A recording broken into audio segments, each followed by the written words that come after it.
Hello everyone, it's Shane Kanto, your Wasteland reviewer, and I'm here to review A Breed Apart, and this is a new film from writers and directors Griff First and Nathan First, and this is a remake of, I believe it was The Breed, and this is a film that focuses on a rebel seeking abandoned dogs on a remote island finds herself in a harrowing situation filled with terror and adrenaline-fueled chaos. And this film, basically the idea is you have this group of people here and there's a bunch of abandoned dogs on this island and they're murderous and they go nuts. And basically you have this group of people who are desperately trying to get away. And this film is really fun to an extent. There's some directorial choices, visual gags, stuff like that that are constantly winking at the camera. And you're just like, oh, this is just fun. This is ridiculous. And whenever it gets super violent and graphic, like the CGI dogs look really awkward. The stunts and effects look super awkward. It looks campy and ridiculous. So there's some kind of like tongue-in-cheek thing going on here in terms of like, yes, this movie looks ridiculous. This movie is ridiculous. And it's a fun time. And there's some gags, there's some stunts, there's some elements here. Like, there's a suiting up moment where they're getting ready to fight these dogs. And it's just like, yeah. And like, the editing and the looking at the camera intensely. All of those things like, oh, we're supposed to be having a fun time here. This does not take itself seriously at all. It's absolutely ridiculous over the top. Except the issue is, a lot of these characters, most of these characters, like, I don't really care too much about because they don't have a whole lot of depth to them.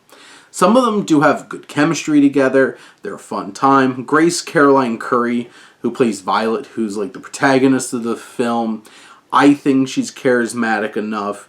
Hayden Panettiere is in this, and her character's so random. It's like it explains how the dogs got here, but then how it incorporates back into the story is so ridiculous, and you're just like, but why are you here? And you have those kinds of elements, and some of the character choices that they do, and is just ridiculous, and so much of this movie makes zero sense. And I was having a good time, and it took a little bit to get into it, and then it gets into like late first act, through the second act, and you're like, honestly, we're having a good time.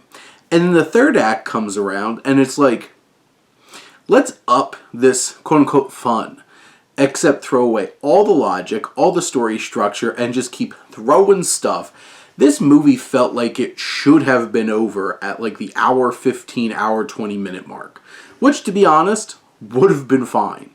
And then it keeps going and going, and adding another layer, and another layer, and another layer, and you're just like, when is this gonna stop? And by the end, I was exhausted with the movie and was checked out.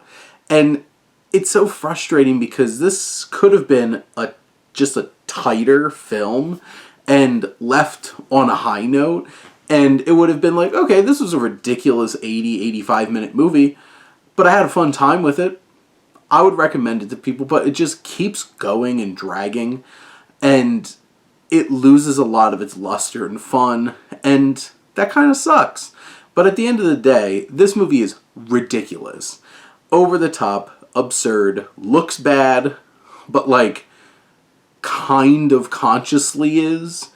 And so you can have a really fun, ridiculous, over the top time with this movie. Is it a good movie? Probably not. I would not say that.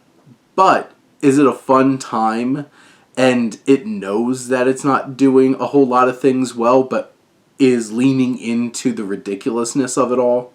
It sure is. But those are my thoughts on A Breed Apart. Let me know what you think, and let's talk some movies. But thank you as always for tuning in and supporting your Wasteland reviewer.